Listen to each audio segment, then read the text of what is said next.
Happy days and welcome back to my UK business tour behind the curtain. And look where I am today. I'm in the English Riviera.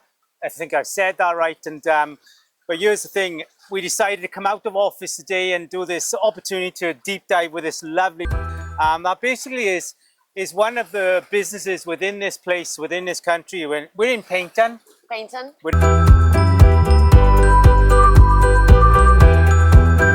In Paynton, yeah. And is this the edge of Torquay, in Torquay? How is it sort of looked at here? Yeah, so it is, no, it's right next to Torquay. So if anybody hear about the English Riviera or something called Tor Bay, yeah. It is a mixture of three towns, which is Torquay, Paynton and Brixham. They create Tor Bay. Well, let me introduce this lady first. It's the lovely Lenka. And here's the thing. We did a radio show before we came on and did this, and I had her name written down, and I'm covering my back here because Lenka said, I'm going to have you, Paul, on video. There is not a hope that I could say your middle or your last name. But now. You need to give it a go because I can't wait to hear you say Lenka. It. It's gone. It's gone. It's totally gone.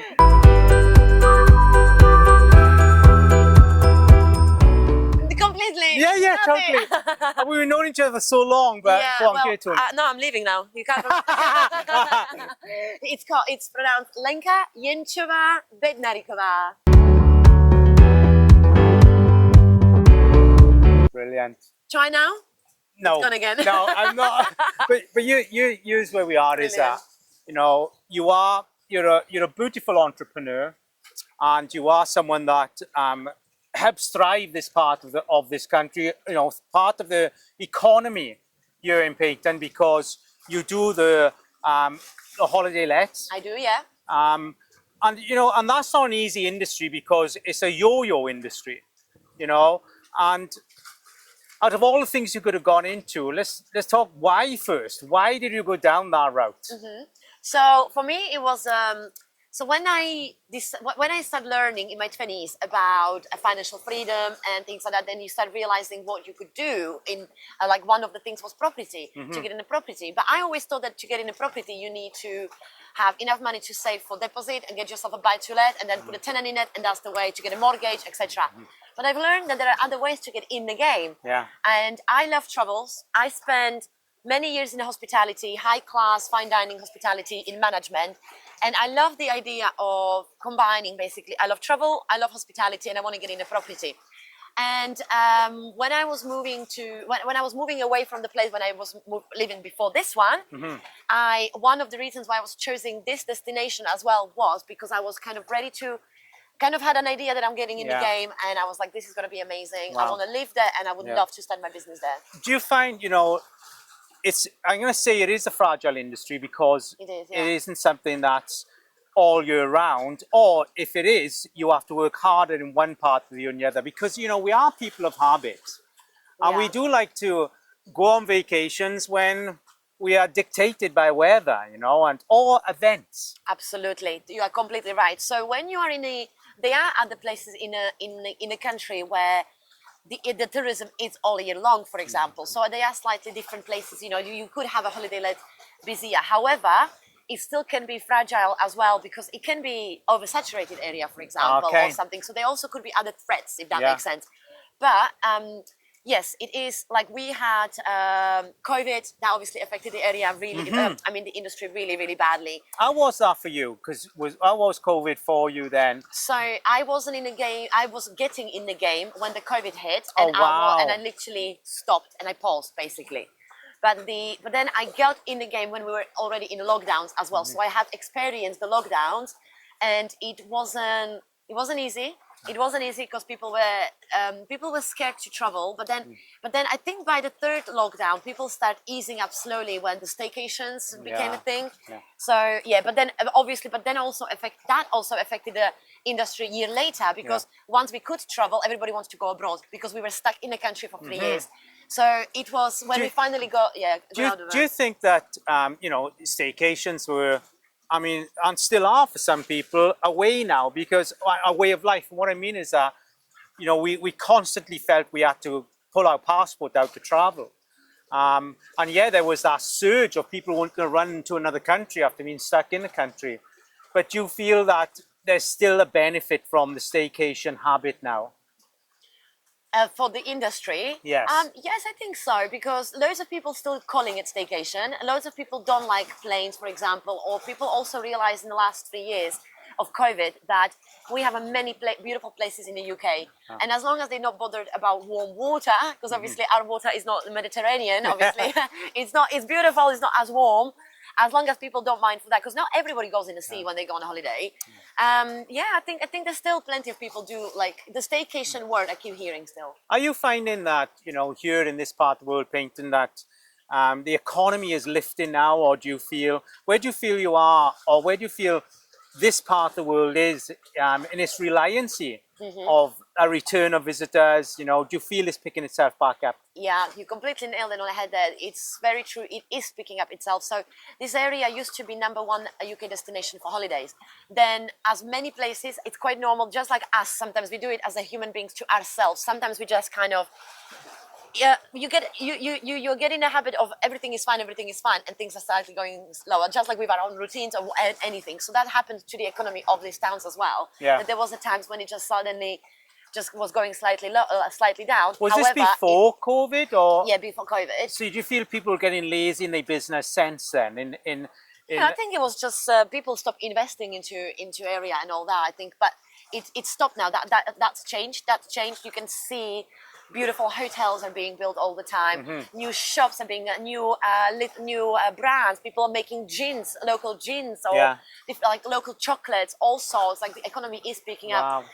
From the property point of view, when it comes to like you can see the properties which used to be for sale. I'm talking commercial properties. We used to be for sale. Are being bought now, and they started to get refurbs, etc. So, are the local authorities keen on investing into the community, into maintaining the sort of the travel industry here? Yeah, I think that's what I'm saying. I Tourism? think it is. It is shifting now beautifully.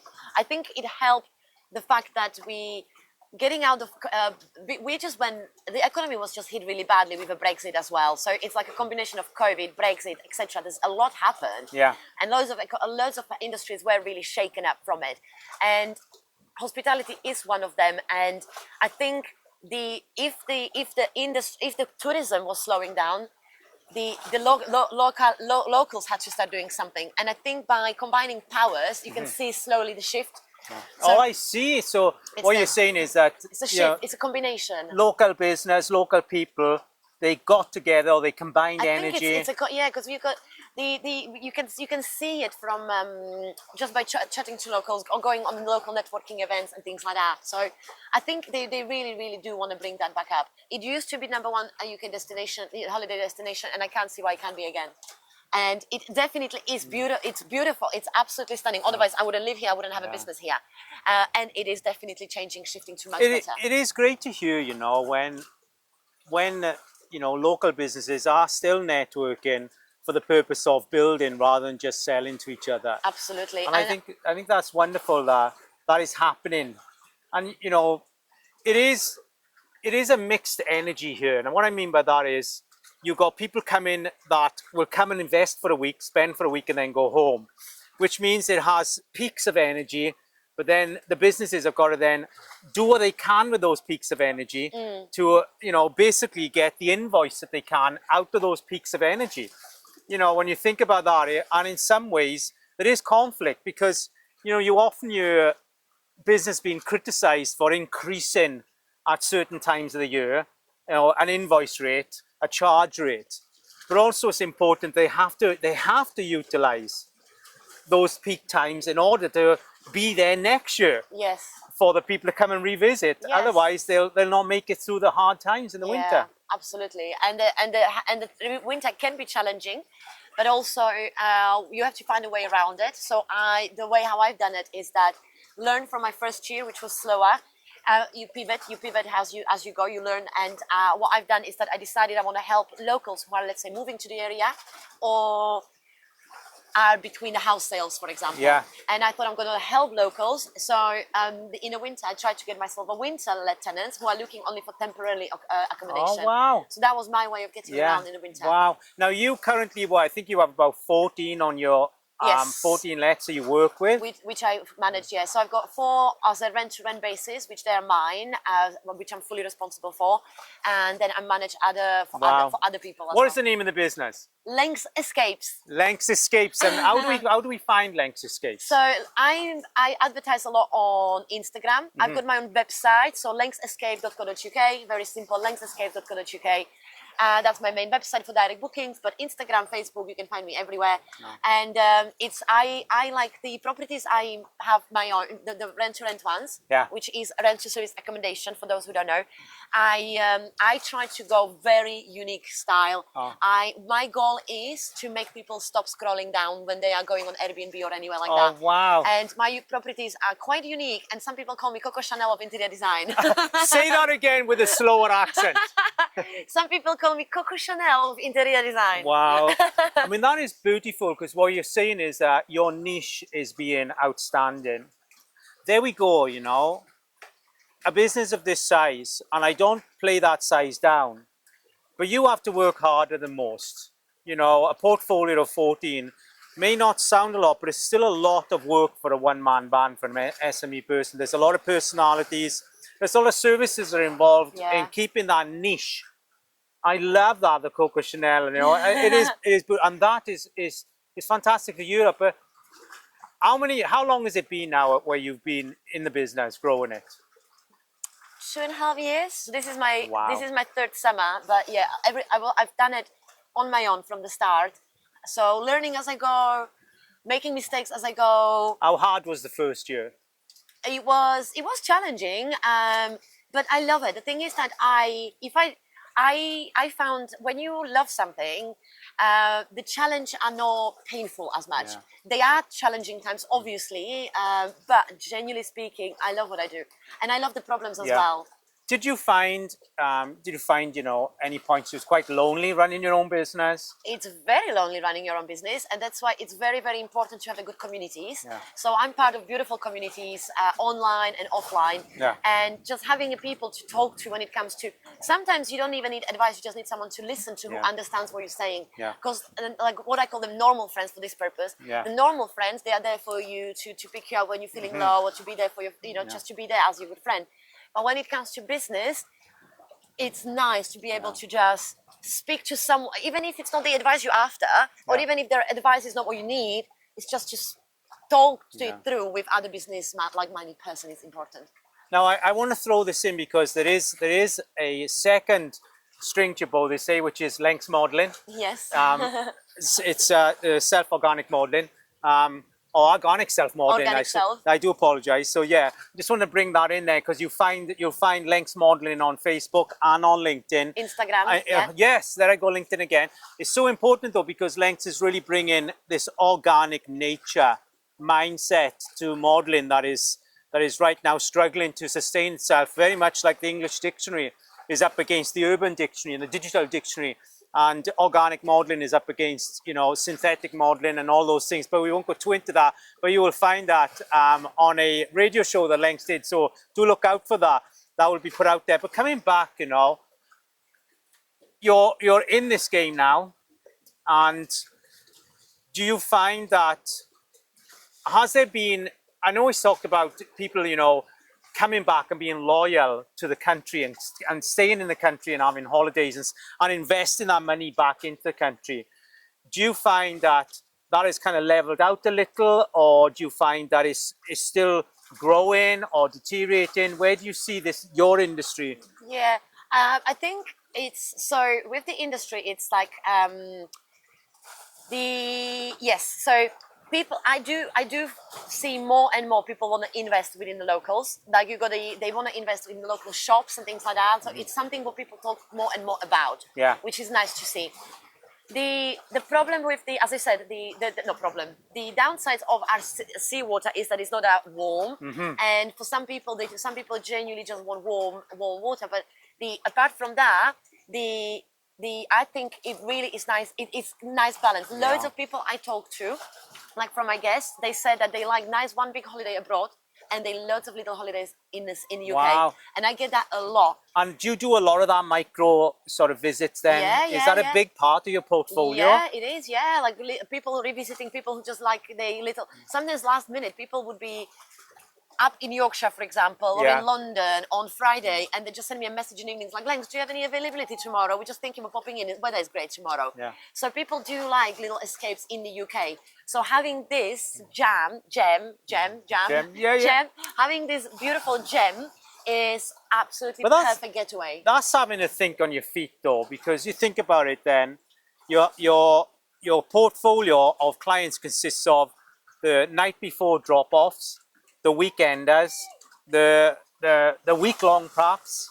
You know, there's a lot there that you have to manage and be open to. You And know, being available all the time. yeah, that's the thing. It's like, let's just share this, you know, how available are you to your business? Always available.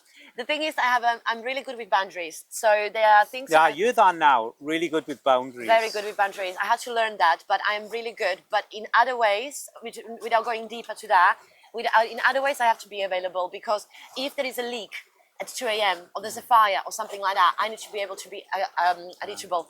But my boundaries are, if somebody texts me very late at night asking for where is a hairdryer or what's the Wi-Fi password, well, I've sent that information in a check-in message, I've sent that information in another message, it's written in a welcome book, it's written everywhere. If it's 11 o'clock and you're asking me for Wi-Fi password, I'm very sorry, it's not very acceptable. Yeah. And occasionally, in the beginning, I used to ask for every single, and even now, occasionally, when I'm out, when it's different, when I'm on the go or when I'm on my own, when I'm not on the, with giving my time to somebody, yes, I sometimes, just reply because it's still my reviews, it's still my business. However, I kind of had to learn what messages are something I'm going to reply late at night and some no.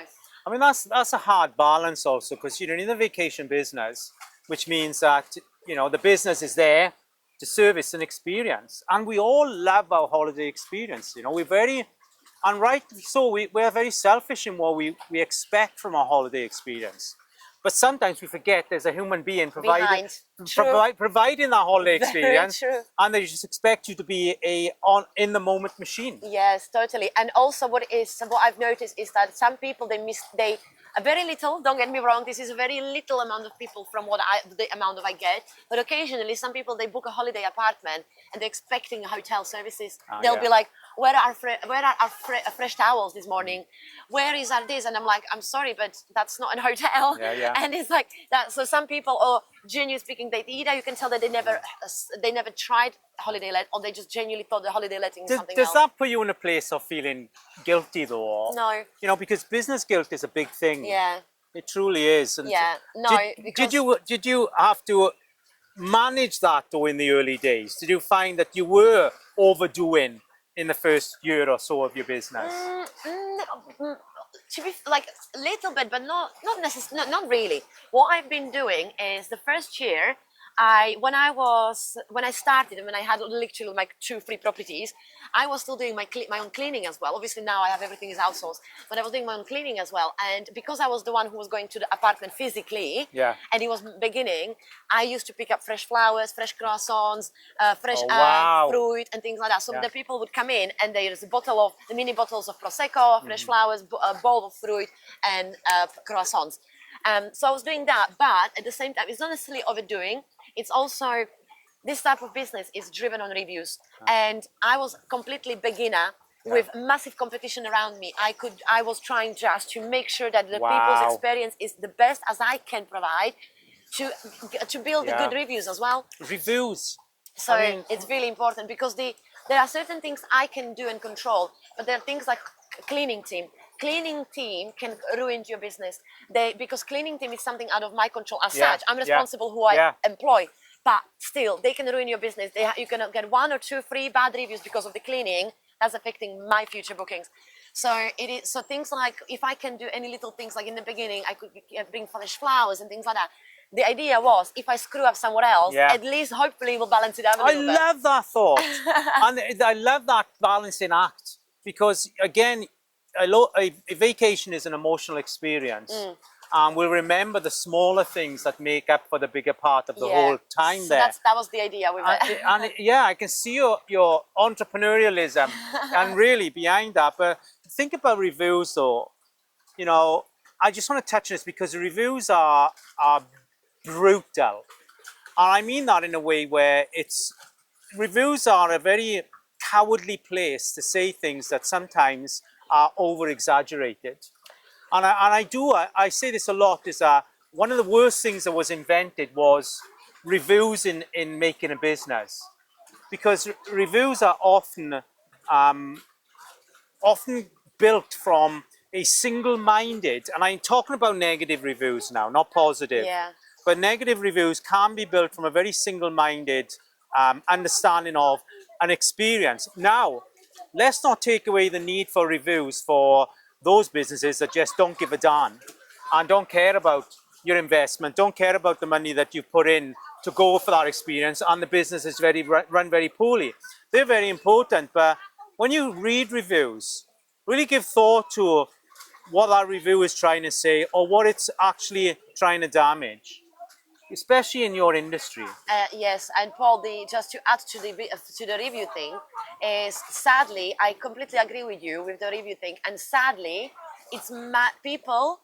Our nature is, if you have a great experience, you just in your head is, oh, I had a great experience, and you just kind of forget about it. You get on with your life. But when you have something bad happens, people go straight online. Yeah. Straight away. Yeah. But you could do something most amazing for them, and it just goes in and out sometimes, and they wouldn't even make a review about it. But as soon, that's a human nature that we feel like there's an anger, and you got this power of putting it online, and people get cocky and like, I'm going to tell everybody. I was like, really? What about this beautiful thing? What about the early chicken I gave you? What about this comfortable bed? What about this chocolate on the table? No. But little thing happens, and people, they like saying negative. I mean, and you know, we're not touching on this as a pity party event. No, we're not. But reviews are often based on the first 10 years of that person's experience in life. And then there may be a tiny trigger of something that triggers an emotional value that's not in them, and then they put out that blame onto that review. Reviews go very deep, trust me. They are. But you know what? I want to just applaud you because your business is tackling reviews on a. Imagine your life is based on your success in life is based on a review. And that's to add to it. May I just, sorry to interrupt, but may I to add to that is that one of the things what we're just saying about the reviews is that what's the dangerous about it is that people learn that they can use reviews to gain something, and that's such a horrible thing to do. They would come up with, sometimes they make it up, as you said before. People can make stuff up because they think, if I say that, if I threaten them with this, they might give me free night, or they give me a discount, and that is really bad trait in a human being, and some people do that. Is that an experience? Yes. Wow. Do you think about that? It's like, it's sad. Don't do that. I mean, how breaking is that for a small business when you'll use a review as a threat to get something free? Which means the review had no value in the first place, has been a negative because they're looking for another state. Yes, and how unfair exactly. It's already showing how it's not and then also there's also that fact that I can't review them. It's not fair. It's not fair. It's like you can review me, but you can't review the visit. You can't review the visitor. On Airbnb, for example, yes, you have the option of reviewing the guest back. However, it's still tricky. They have bigger power than you. Then also Booking.com, it's a completely different story. You can reply to your comments, but only if there is it's complicated. But you can't rate that guest. So if that guest is booking with me, I don't know if they were a good guest or not in the past. So that's not good. Wow. This has been a real insight for me because I know about reviews, but not a lot because, but it's been a real insight to really get an understanding of how a business, the balance of the success of that business is on a tightrope of basically an approach or an attitude approach to a single review. And 3 bad reviews. What is the recovery time for a bad review, do you think? It's really hard to say.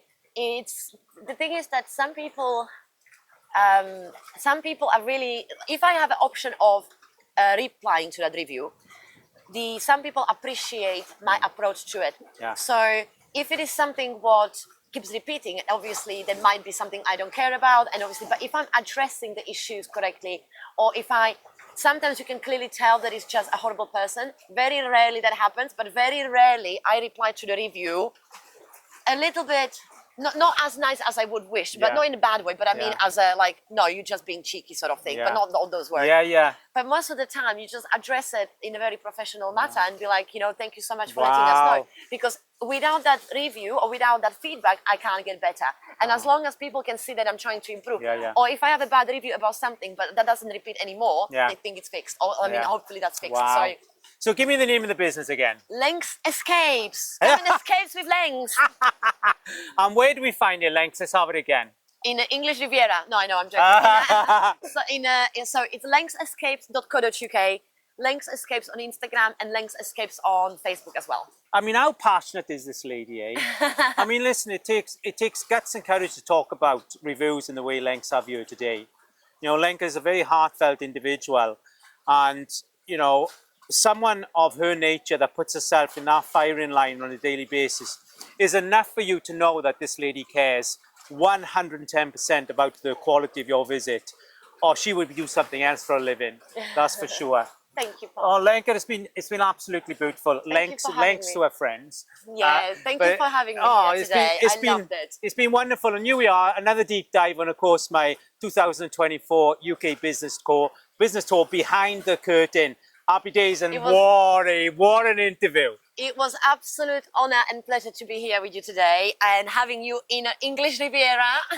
So yeah, I'm so grateful that you came to see me as well, and we could do it in person. Absolutely. How amazing is that? It's been beautiful. And here we are, of course. No like, subscribe to my channel, comment. I'll always get back. Well, most of the time I do anyway. But do all those beautiful things, and of course, catch me. We got videos going out 4 days a week, so be there, jump on, and happy days. And of course, you know where to come.